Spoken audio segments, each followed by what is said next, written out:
So in a rather bold move, a couple of US senators introduced a bill that would ban US government employees from using Chinese phones like Huawei phones and ZTE phones.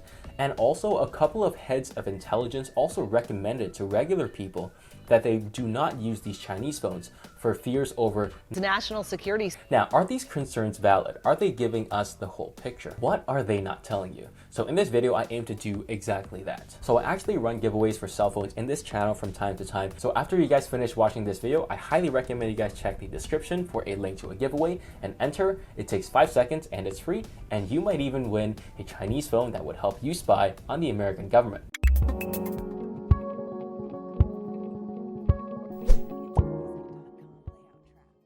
Alright, so let's recap exactly what happened, and I'll start from the very beginning, or as far back as I can trace. So in 2012, the US government actually banned Huawei from selling telecommunications infrastructure equipment in the USA for fears of national security. And in 2014, much the same thing happened. USA actually banned Huawei and ZTE from bidding on US government contracts, again over the same fear. And fast forward to January 2018, 2 days before Huawei was going to announce at CES that they had partnered with AT&T to launch their flagship devices in all of AT&T stores nationwide. AT&T got a call from some high up in Washington, D.C. and said, hey, you have to break off this deal with Huawei over threats of national security. And bang, just like that, AT&T pulled out of the agreement with Huawei. Very sad. And just a friendly reminder, the head of the FCC during this whole Huawei debacle is Ajit Pai, the same guy who was known for destroying net neutrality. Now, why is USA slapping Huawei in the face every time they try to enter the USA in every way, shape, or form? Now, the official reason is threats to national security. USA is scared that China's going to spy on them. Basically, they think that Huawei is trying to spy on the USA for the Chinese government. So actually, by the way, I have to clarify something. At this point, America has really only targeted 2 companies, Huawei and ZTE. They have not targeted other companies like Xiaomi, Oppo, Vivo, for a variety of reasons, but I will talk about the most obvious ones at this point for now. So let's talk about Huawei. Huawei was founded by a guy named Reng Zhengfei, who was part of the People's Liberation Army, which again is a national army for China. And while he never actually officially held military rank in the Chinese army, he did retire from the army as a civilian with a rank equivalent to major. And after that, he actually joined the Communist Party and was actually appointed to represent a group of private entrepreneurs in the Chinese Communist Party's Congress, which is this huge, massive thing that is like the most important meeting in all of China, where like the new president of China is like announced every time. So again, it's a big thing. And whether or not this has significance on why China is banning Huawei stuff, we'll talk about that later. So the case with ZTE is actually much of the same thing. ZTE was incorporated by a group of investors associated with the Chinese Ministry of Airspace. And again, whether that has any bearing on why they're getting banned, we'll talk about that. So that was a pretty long introduction. And I want to bring to you 2 opposing and conflicting views, and I want to see what your thoughts on them are. So obviously, America is scared that these companies, Huawei, ZTE, are going to help the Chinese government spy on US citizens. But how theoretically are these Chinese companies going to do that? And there are 2 ways. Number 1 is software backdoors. Huawei and ZTE could theoretically install a software backdoor in all their cell phones and they could let the Chinese government access these backdoors to take your SMS, your calls, your passwords, and your emails. Then again, what is the official definition of a backdoor? Now, a backdoor is a means by which you can bypass the computer's conventional security mechanisms in order to do whatever you want. Now again, that probably doesn't really give you a full picture of what that is, so let me give you an example. So back in 2016, about 700 million Android devices were compromised, and that included ZTE devices, Lenovo phones, as well as Nook devices from Barnes & Noble's bookstore. Now, how this worked was that all of these companies actually used the same software company to handle the over-the-air update app. Now, this app is usually harmless, but what this company actually did was they included some malicious code that would be able to take your SMS, your calls, as well as your IMEI and your phone number, and it packaged it all together and sent it back to a server in China. And obviously they got caught.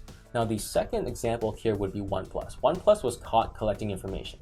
That being said, collecting information is not that big a deal. A lot of companies do it. I mean, Google does it, Samsung does it, but the difference is that OnePlus collected all this information, when you start and stop your apps, what Wi-Fi networks you connect to, how long you spend in these apps. And what they did is they packaged this together with your cell phone and your IMEI which are very directly identifiable to you. So they did not anonymize the data at all, and they sent all that to their own servers. Now, if the Chinese government was theoretically working with ZTE and Huawei, so let's say President Trump carries a Huawei phone, theoretically, the Chinese government could use the backdoor in the Huawei phone to turn on the mic, turn on the camera, and record everything that goes on in those meetings and obtain top secret information, which is obviously not good. Now let's move on to the second way that Huawei can help the Chinese government steal information, and that would be a hardware chip. And again, it's hard to explain in an abstract way, so I'm going to give you an example, and that would be Intel. So for 10 years, Intel has included a separate chip in all their processors called a management engine chip.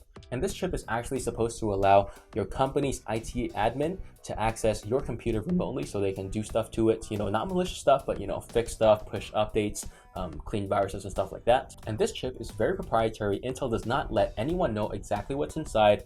Nobody knows how it's done. It's a closed black box with inputs and outputs, and no one knows what goes on in the middle. So as a result, hackers finally figured out how to bypass the password on the management engine chip and gain full control of people's computers, even though they were not that company's IT admins. Now, there is no evidence that Huawei and ZTE are installing hardware backdoors on these chips, but if they are, then these congressmen do have sufficient reason to be afraid. So now that we've talked about the ways that Huawei and ZTE could conceivably help the Chinese government, let's talk about the different perspective of this issue. So let's talk about the first perspective, that would be the paranoid perspective.